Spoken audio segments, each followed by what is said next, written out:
The morning of January 29, 1944, over the skies of Frankfurt, Germany, Oberleutnant Franz Stigler sat in the cockpit of his Messerschmitt Bf 109 Gustav 6, a throttle pushed forward, climbing hard through 8,000 meters.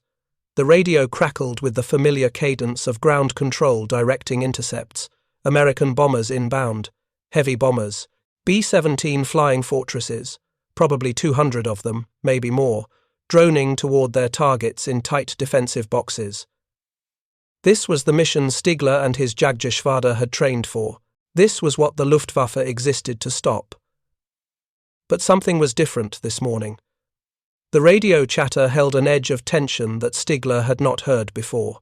Controllers were reporting not just the bomber stream, but something else. Fighters. American fighters. Not the usual close escorts clinging to the bomber formations, rationing their fuel, turning back at the German border. These were ranging ahead, sweeping wide, hunting. If you're enjoying this deep dive into the story, hit the subscribe button and let us know in the comments from where in the world you are watching from today. Stigler leveled off and scanned the sky. Contrails everywhere. The bombers were there, glinting silver in the winter sun, their formations already under attack from other Jagdstaffeln. But between his position and those bombers, he saw them. Republic P-47 Thunderbolts, perhaps 30 of them, flying in loose spread formations, not tied to any specific bomber group, simply patrolling, looking for targets, looking for him. For 3 years, Stigler had flown against the Royal Air Force. He had intercepted Lancaster bombers over the Ruhr. He had fought Spitfires over France. He knew the rhythm of those battles. The RAF came at night, usually, and when they came by day, their fighters stayed close, defensive, predictable. You could plan around them. You could wait for openings. You could time your attacks. This was different. These American fighters were not defending. They were attacking. They were not waiting for Luftwaffe fighters to appear. They were hunting for them. And suddenly, for the first time in his career, Franz Stigler felt something he had not experienced since his first combat mission in 1941. He felt hunted. By the end of 1944, Luftwaffe pilots across Germany would articulate a truth that seemed to contradict all logic. They would tell interrogators, tell each other, tell anyone who would listen, that they feared American fighter sweeps more than they feared the massive RAF bomber raids that leveled entire cities. They would explain that facing 1,000 British bombers was somehow less terrifying than facing 100 American fighters with nothing to defend, no mission except to find German aircraft and destroy them. To anyone who had not flown in those skies, this seemed absurd. The RAF raids were apocalyptic. They carried thousands of tons of bombs. They killed tens of thousands of civilians. They turned Hamburg into an inferno and Dresden into a crematorium. How could loose formations of American fighters possibly be worse? The answer lay not in the scale of destruction, but in something more fundamental, something psychological. The RAF bombers came to destroy cities. The American fighter sweeps came to destroy the Luftwaffe itself.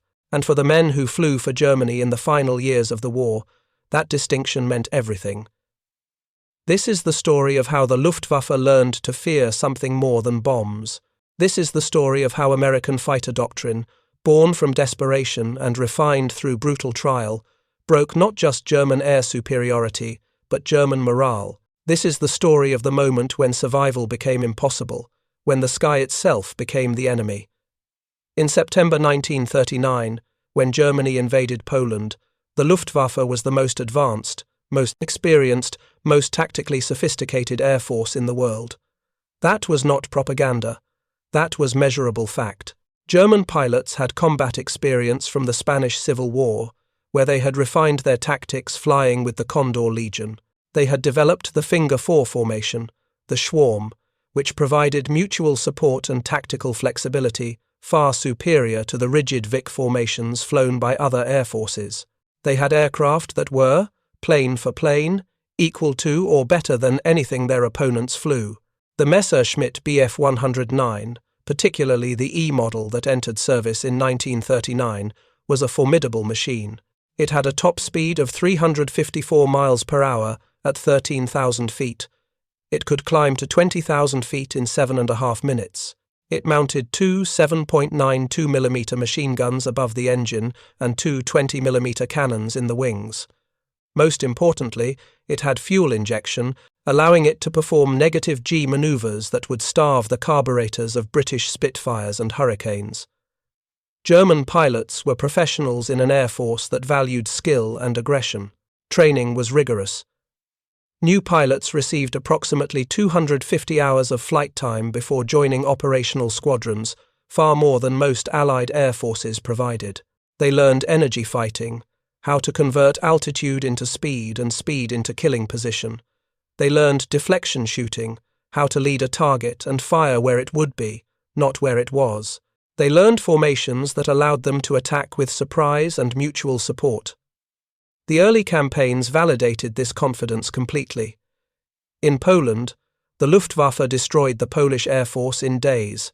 In France, German aircraft supported the breakthrough at Sedan and covered the advance to the Channel coast. Even the Battle of Britain, though ultimately a German strategic defeat, reinforced certain tactical lessons. Luftwaffe pilots had killed more enemy aircraft than they lost. They had proven their individual superiority. The problem had been strategic, not tactical. They had been asked to escort bombers in daylight raids against a determined defender with radar and home field advantage. Remove those constraints, allow German fighters to operate as hunters rather than as escorts, and they were devastating. This was the Luftwaffe's self-conception through 1941 and into 1942. Yes, they faced numerical challenges. Yes, the war had expanded beyond what anyone had planned. But plane for plane, pilot for pilot, they were superior. When they engaged Allied aircraft on favourable terms, they won. The RAF bombing campaign that began in earnest in 1942 did not fundamentally challenge this belief. British bombers came at night, flying individually or in loose streams, navigating by dead reckoning and primitive radio aids. German night fighters, equipped with radar and increasingly sophisticated tactics, hunted them through the darkness. It was dangerous work. The bombers were heavily armed. The weather was treacherous, but it was fundamentally a hunting operation. German fighters found British bombers, attacked them, and shot them down in numbers that sometimes reached catastrophic levels for RAF Bomber Command. The statistics bore this out. On the night of March 30th to 31st, 1944, during the raid on Nuremberg, the RAF lost 95 bombers out of 795 dispatched, a loss rate of 12%. That was unsustainable. If repeated, it would destroy Bomber Command within months. When American heavy bombers began operations over Europe in 1942, Luftwaffe pilots viewed them with professional interest but not fear. The Boeing B-17 Flying Fortress was impressive. It was large, carrying a crew of 10 men and up to 8,000 pounds of bombs. It was heavily armed, with as many as 1350 caliber machine guns positioned to provide overlapping fields of fire. It flew in tight defensive formations called combat boxes, designed so that the guns of multiple bombers could support each other. American doctrine held that these bombers, flying in daylight with precision bomb sights, could strike specific industrial targets while defending themselves against fighter attack. The British, after suffering catastrophic losses in daylight raids in 1939 and 1940, had concluded this was impossible. They had shifted to night bombing. The Americans believed they could succeed where the British had failed. The Luftwaffe tested this theory starting in 1942 and escalating through 1943. German pilots developed specific tactics for attacking the bomber formations. They attacked head-on, closing at combined speeds exceeding 500 miles per hour, giving the bomber gunners minimal time to track and fire. They concentrated fire on individual bombers, killing engines and crew, forcing aircraft out of formation where they became vulnerable. They used heavy armament, upgrading from 20mm to 30mm cannons, adding underwing rocket pods that could be fired into formations from outside defensive gun range. The results were devastating for the Americans. On August 17, 1943, the 8th Air Force dispatched 376 bombers against Schweinfurt and Regensburg. 60 bombers were shot down, more than 600 men were killed or captured. On October 14, 1943, called Black Thursday, the 8th sent 291 bombers against Schweinfurt again. 60 bombers were lost, another 17 damaged beyond repair. The loss rate was 26%. These were victory statistics for the Luftwaffe. They validated everything German pilots believed about their tactical superiority. American bombers, for all their defensive firepower, were vulnerable when German fighters could attack them methodically, without interference, focusing on technique and execution. But there was a problem the Luftwaffe did not yet fully recognize. The Americans were not turning back. After Black Thursday, which should have ended the daylight bombing campaign the way similar losses had ended, British daylight operations in 1940, the Americans paused, analyzed, and adapted. They were not changing their strategic goal. They were changing their approach to achieving it. The American analysis was brutally simple. Bombers could not defend themselves adequately against determined fighter attack, regardless of how many guns they carried or how tight their formations flew. The only solution was fighter escort, not just to the German border, not just partial coverage, escort all the way to the target and back. Continuous fighter protection that would force Luftwaffe interceptors to fight through American fighters before reaching the bombers. The problem was range. The primary American escort fighter in 1943 was the Republic P-47 Thunderbolt, a massive aircraft powered by a 2,000 horsepower radial engine. It was fast, rugged, and heavily armed with 8 50 caliber machine guns. But its combat radius was approximately 275 miles with internal fuel. Berlin was nearly 600 miles from English bases. Schweinfurt was 400 miles. The P-47 could escort bombers part way, but it had to turn back long before reaching the deepest targets. The solution emerged not from a single innovation, but from a combination of technical improvements and tactical evolution that fundamentally changed the nature of air combat over Europe. In late 1943, 3 developments converged that would alter the strategic balance. First, drop tanks. External fuel tanks that could be jettisoned when empty or when combat began allowed fighters to extend their range dramatically. The P-47 Thunderbolt, equipped with a single 108-gallon belly tank, could reach 450 miles. With 2 108-gallon tanks under the wings, it could escort bombers to targets deep inside Germany. Republic Aviation and other manufacturers ramped up production of these tanks, fabricating them from pressed paper impregnated with resin to save metal. They were crude but effective. Second, the North American P-51 Mustang entered service in meaningful numbers. This aircraft, initially designed for the RAF and powered by an American Allison engine, had been a disappointment in its early versions. But when North American mated the Mustang airframe with the British Rolls-Royce Merlin engine, built under license by Packard in the United States, the result was extraordinary. The P-51B model had a top speed of 440 miles per hour at 25,000 feet. It could climb to 20,000 feet in 7 minutes. And crucially, with drop tanks, it had a combat radius exceeding 650 miles. It could escort bombers to Berlin and back. Third, and perhaps most importantly, American fighter doctrine changed. Prior to early 1944, escort fighters were ordered to stay close to the bombers, flying defensive patterns designed to intercept attacking Luftwaffe fighters before they reached the formations. This was logical. The mission was to protect the bombers, but it was tactically constraining. American fighters flew at bomber speeds, cruised at bomber altitudes, and reacted to German attacks rather than initiating combat on favorable terms. In January 1944, General Jimmy Doolittle took command of the 8th Air Force. He had been a racing pilot before the war, holder of speed records, a man who understood energy fighting and the psychological impact of aggressive tactics.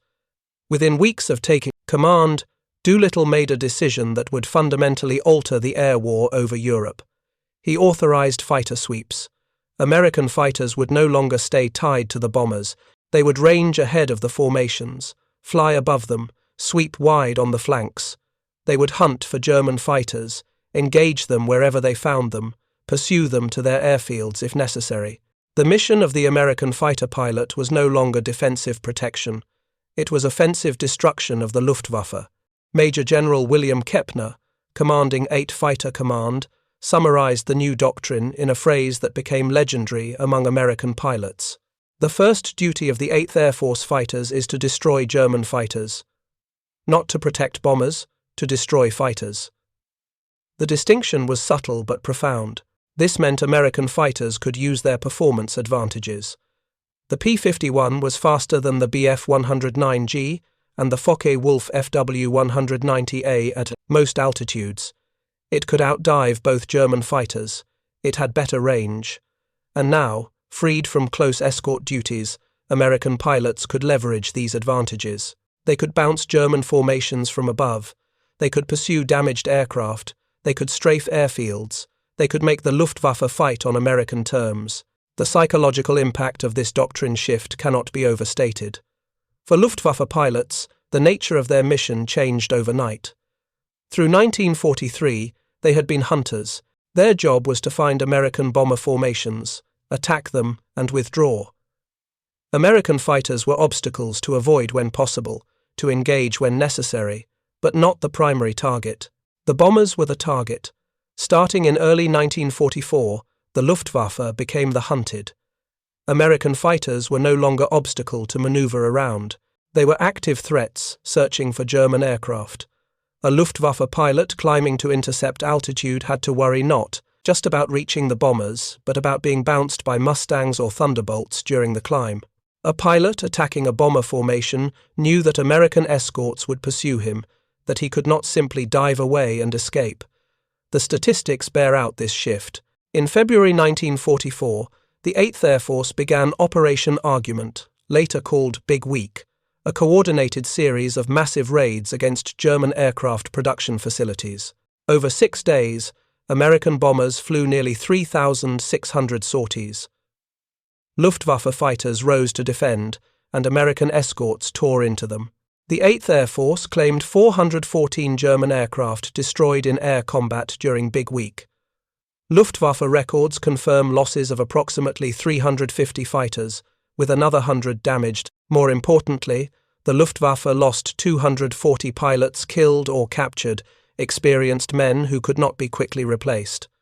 Unteroffizier Heinz Nock, a veteran, Luftwaffe pilot with 33 confirmed victories flying with Jagdgeschwader 11, recorded his experience of the new American tactics in his combat diary.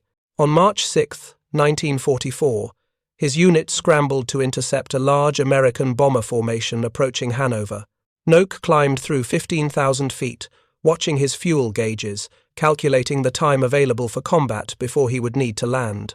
He spotted the bombers at 22,000 feet, massive 4-engine fortresses in their combat boxes, contrails streaming behind them. He also spotted American fighters, Mustangs, at least 40 of them, flying loose formations 4,000 feet above the bombers. This was the new problem. To attack the bombers, Nock would need to climb another 7,000 feet, burning fuel and time, while American fighters with altitude advantage watched his approach. If he attacked, they would dive on him, converting their altitude into speed, engaging him while he was committed to the bomber attack. If he tried to engage the fighters first, climbing to their altitude, he would burn more fuel and give away the element of surprise. And if he simply maintained position, waiting for an opening, the bombers would complete their mission and leave. Nock decided to attack. He led his swarm, 4 aircraft in Finger 4 formation, into a climbing turn that would bring them into a head-on attack position against the lead bomber group. They reached 24,000 feet. Nock rolled into his attack run, accelerating, the bomber formation growing rapidly in his windscreen. He fired a burst from his 30mm cannon, saw strikes on a fortress, then pulled up and rolled away as tracers from multiple bomber gun positions converged on his aircraft. Then the Mustangs arrived. Nock heard his wingman shout a warning, saw 4 American fighters diving from above, closing at tremendous speed. He pushed his stick forward, diving away, but the Mustangs were faster. They followed him down, firing. Cannon shells struck his aircraft. His canopy shattered. Wind screamed through the cockpit. He pulled into a tight turn, felt his vision grey from G-forces, reversed. dove again. One of the Mustangs stayed with him. Noak was an experienced pilot, had survived 3 years of combat, knew every maneuver in the tactical manual. None of it mattered. The American pilot was good, and his aircraft was better. At 12,000 feet, Noak's engine was hit. Oil pressure dropped. Temperature climbed. He had seconds before the engine seized. Noak rolled inverted and bailed out. He fell through 10,000 feet before pulling his ripcord, watching his Messerschmitt spiral into the ground, trailing smoke. The parachute deployed, and he drifted down, watching the aerial battle continue above him.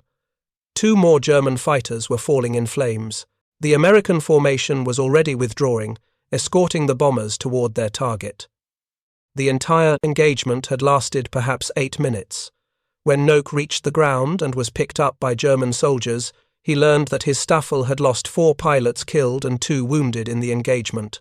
They had damaged 3 bombers, none confirmed destroyed. The Americans had lost 1 fighter. The mathematics were unsustainable. If you find this story engaging, please take a moment to subscribe and enable notifications. It helps us continue producing in-depth content like this. This pattern repeated across Germany through the spring of 1944. Luftwaffe units scrambled to intercept bomber formations, engaged American escorts, and suffered disproportionate losses. In April, the Luftwaffe lost 475 pilots killed or missing. In May, another 490. These were not just numbers. These were experienced pilots, men with combat knowledge accumulated over years of war, men whose skills could not be replaced by the rushed training programs now, feeding new pilots to operational squadrons. The new German pilots arriving at frontline units in mid-1944 had received perhaps 150 hours of flight training, compared to the 250 hours of their predecessors. They had minimal gunnery practice because fuel was increasingly scarce. Many had never fired their guns before joining operational squadrons.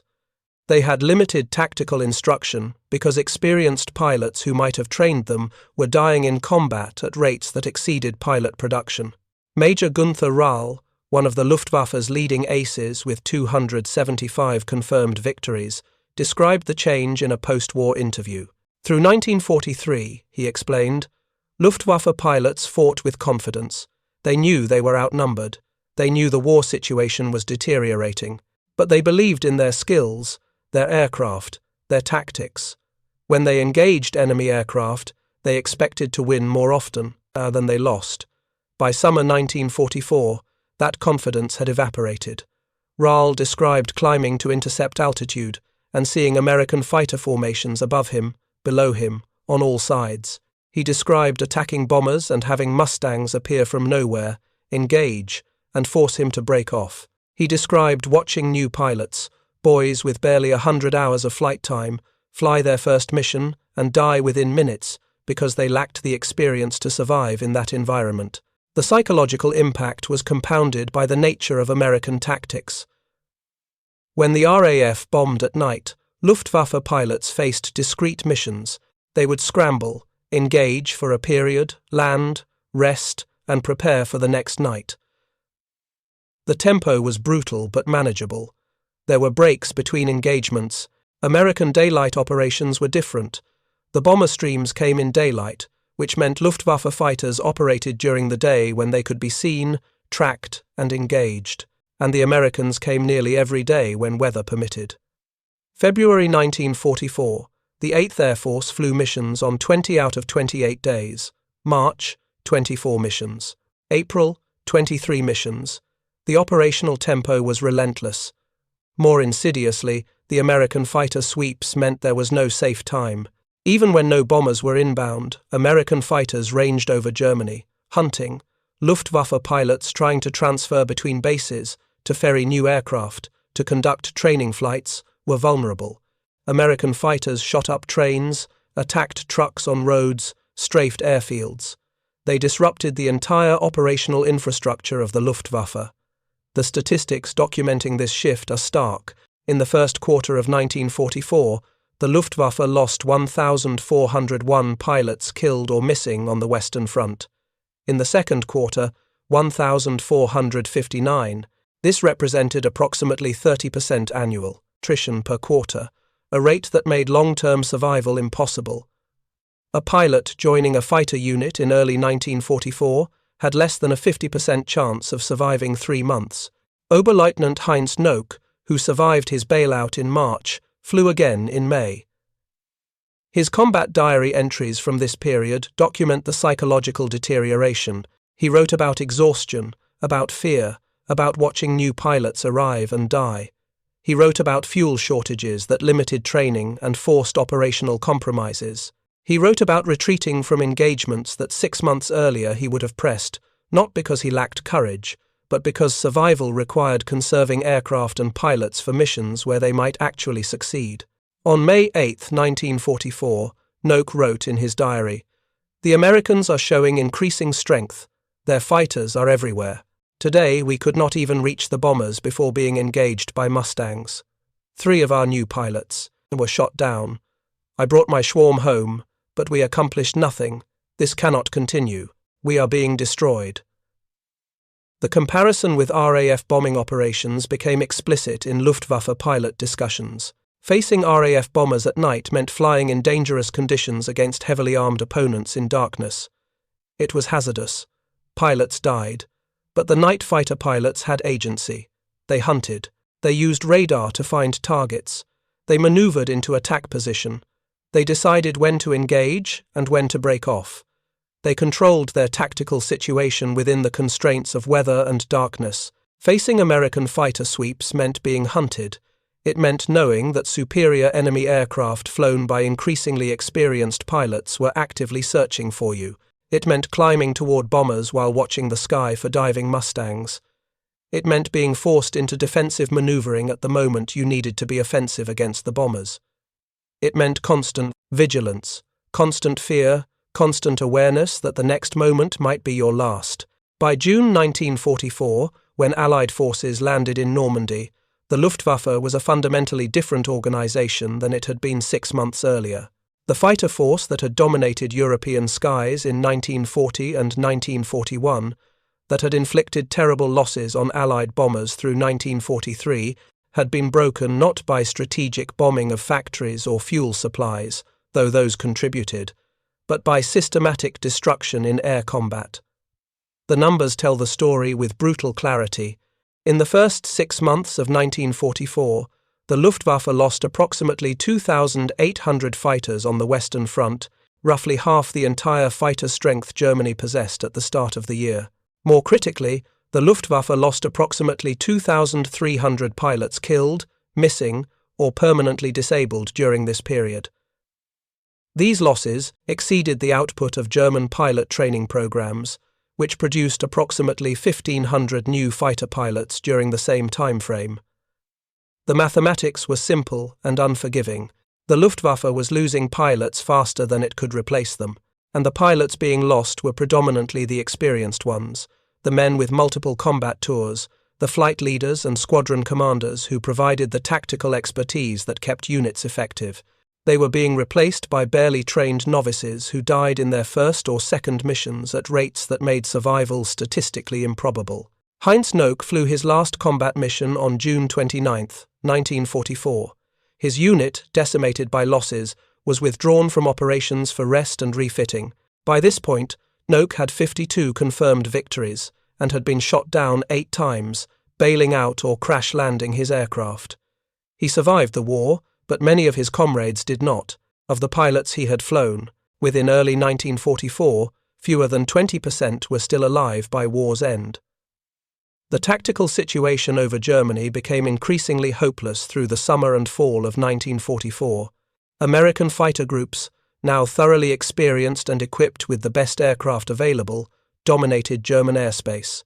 They flew missions over German territory with such frequency that Luftwaffe pilots coined a bitter phrase, Indiana land, Indian country, describing their own sky as hostile territory, where they were outnumbered and outgunned. The fighter sweeps that had begun as an experiment in early 1944 became standard doctrine. American fighters escorted bombers but also ranged freely, attacking trains, vehicles, airfields, anything that moved. They destroyed aircraft on the ground, strafed maintenance facilities, shot up fuel trucks. They made daytime movement dangerous for any German military activity. Luftwaffe leadership recognized what was happening but lacked the resources to counter it effectively. Germany's industrial capacity was being systematically destroyed by the same bomber formations the fighters escorted. Fuel production collapsed as American bombers struck synthetic oil plants. Pilot training programs were shortened further as aviation fuel became scarce. New aircraft production continued at remarkable levels given the circumstances, but there were insufficient trained pilots to fly them and insufficient fuel to operate them. The psychological impact on the remaining Luftwaffe pilots intensified. Those who survived through late 1944 described a pervasive sense of hopelessness. They flew missions knowing they were likely to die, knowing their sacrifices would not change the strategic outcome, but continuing because duty and military discipline demanded it. Some sought transfers to other duties. Others flew until they were killed or captured. A few, recognizing the futility, stopped flying combat missions and were relieved of duty or court-martialed. General Adolf Galland, one of Germany's most successful fighter pilots and commander of Luftwaffe fighter forces, argued repeatedly with Reichsmarschall Hermann Göring about the need to husband remaining resources, to withdraw units for rest and retraining, to focus on quality over quantity. Göring, increasingly detached from operational reality, demanded continued aggressive engagement with Allied air forces. The result was continued attrition at rates that guaranteed eventual total collapse. By September 1944, the 8th Air Force could dispatch 1,000 bombers with 600 escort fighters on a single mission. The Luftwaffe might put up 200 fighters to oppose them. The Americans would lose perhaps 10 bombers and 2 fighters.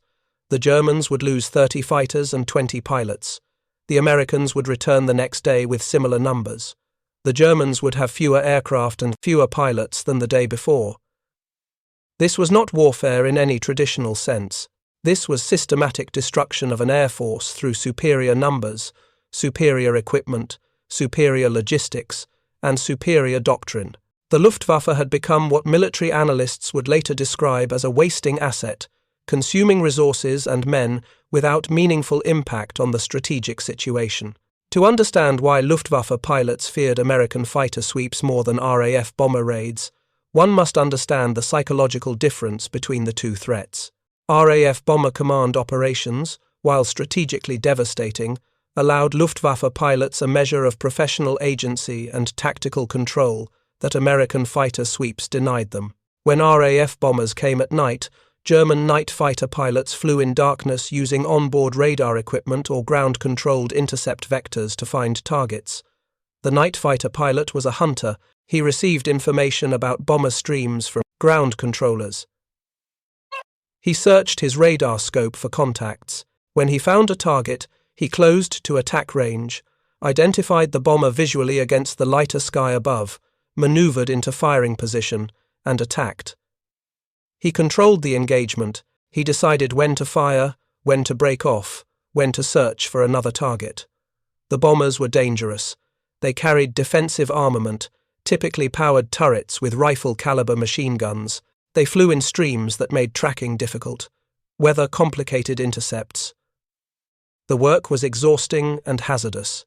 Night fighter crews died when bombers' defensive gunners found them, when they flew into obstacles in darkness, when mechanical failures occurred far from friendly airfields. But they were hunting. They had initiative. They could succeed through skill and persistence. American fighter sweeps offered no such agency. The Luftwaffe pilot climbing to intercept bombers was prey, not hunter. American fighters had altitude advantage, having climbed earlier and higher. They had numerical advantage, typically outnumbering German fighters by ratios of 2 or 3 to 1. They had performance advantage in aircraft that were faster, with better climb rates and superior high-altitude characteristics. Most critically, they had tactical advantage because they were not defending fixed formations. They could engage or disengage at will. A German pilot attacking bombers had to commit to the attack run. He had to fly a predictable course, closing with the formation, concentrating on aiming and firing while multiple bomber gunners tracked him. At the moment of maximum vulnerability, when he was committed to the attack, American escort fighters would bounce him from above or behind. He would be forced to abandon the attack, to maneuver defensively, to attempt escape while fuel burned and tactical position deteriorated. If he succeeded in hitting a bomber, if he damaged it or knocked it from formation, he could not pursue. American fighters would be on him immediately. If he missed, he had wasted fuel and ammunition on a low-probability attack while exposing himself to high-probability counterattack. The tactical equation was lose-lose. Success was improbable. Survival was uncertain. The mission continued regardless of outcome. Night fighting against RAF bombers might kill you, but fighter sweeps against American escorts destroyed something more fundamental than individual pilots. They destroyed unit cohesion, tactical confidence, and operational effectiveness. A night fighter pilot who survived 10 missions had learned skills that improved his odds on the 11th mission. A day fighter pilot who survived 10 engagements with American fighters in mid-1944 had learned primarily that survival was mostly luck. Oberst Johannes Steinhoff, a Luftwaffe fighter ace with 176 victories, described this distinction in post-war writings. He explained that facing the RAF required skill, courage, and persistence, qualities that German pilots possessed in abundance. Facing American fighter sweeps required not just those qualities, but also numerical superiority and equipment parity that Germany could not provide. No amount of skill could overcome a 3-to-1 numerical disadvantage when aircraft performance was equal or favored the enemy. The fear, then, was not of death itself. Luftwaffe pilots had confronted mortality since the beginning of the war. The fear was of inevitable, pointless death, of being hunted by superior forces with no realistic chance of mission success, of watching comrades die daily in unequal combat, of recognizing that courage and skill, the qualities that defined a fighter pilot's identity, were insufficient against material superiority. RAF raids destroyed German cities and killed German civilians, which was strategically significant but personally distant for most Luftwaffe pilots. They did not live in the cities being bombed. Their families might be at risk, but the pilots themselves were not directly threatened by RAF bombing. American fighter sweeps destroyed the Luftwaffe itself, killing pilots, destroying aircraft, making German airspace untenable for the very men whose mission was to control it. This was personal, immediate, and inescapable. The American fighter sweep doctrine that broke the Luftwaffe in 1944 became foundational to modern air warfare doctrine. The lesson was clear. Air superiority cannot be achieved through defensive tactics. Escorts tied to bomber formations can protect those specific formations, but they cannot prevent the enemy from attacking. Only offensive fighter operations, actively hunting and destroying enemy air forces, can establish the air superiority necessary for subsequent operations. This principle informed American air doctrine through the Korean War, where F-86 Sabres flew fighter sweeps over North Korea seeking out MiG-15 fighters. It informed operations in Vietnam, though lessons were imperfectly applied. It informed planning for the Gulf War in 1991, where the air campaign began with offensive counter-air operations designed to destroy Iraqi air forces before beginning strategic bombing. Modern air forces, studying the lessons of World War II, understand that establishing air superiority requires destroying the enemy's ability to contest airspace, not merely defending friendly aircraft. For the Luftwaffe pilots who survived the war, the experience left psychological scars that lasted decades. They had entered the war as members of an elite force, confident in their superiority, proven in combat. They ended the war as hunted survivors of a systematically destroyed organization, outmatched and overwhelmed by an enemy whose industrial capacity and doctrinal flexibility they had not anticipated. Heinz Noack, whose diary entries documented his experiences through 1944, survived the war and published his memoir in 1953. He wrote about the transformation from hunter to hunted, about watching the Luftwaffe die in the skies over Germany, about the bitter recognition that courage and skill meant nothing against overwhelming material superiority. His account, verified against Luftwaffe operational records, provides insight into the psychological impact of losing air superiority. Gunther Roll, who survived the war with 275 confirmed victories, later worked with NATO and the reconstituted German Air Force. He trained post-war German pilots and shared his experiences with American and British counterparts. In interviews conducted decades after the war, he consistently identified the period from February through June 1944 as the turning point, the moment when the Luftwaffe ceased to be an effective fighting force because American fighter doctrine made survival impossible for German pilots.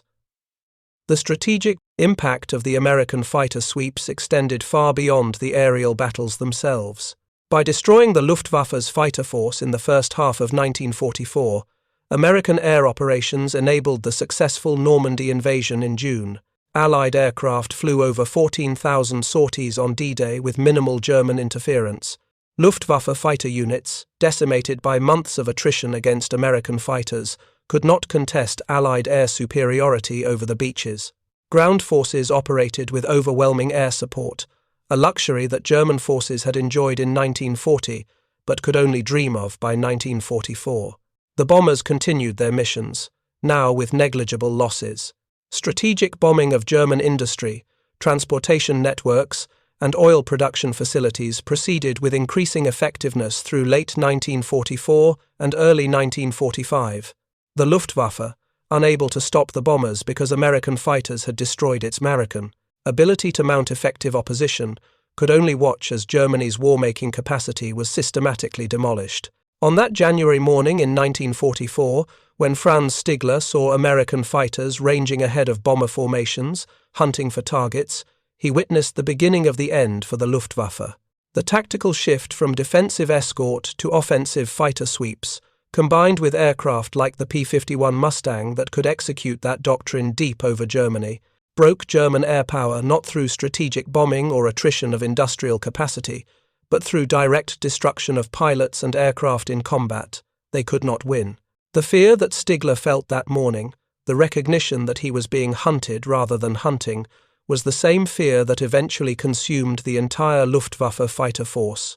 It was not fear of bombs falling on cities, it was fear of systematic destruction of the force itself, of watching comrades die daily, of knowing that survival was temporary and victory impossible. That fear, more than the strategic impact of RAF bombing raids that killed tens of thousands, was what broke the Luftwaffe's spirit and destroyed its effectiveness.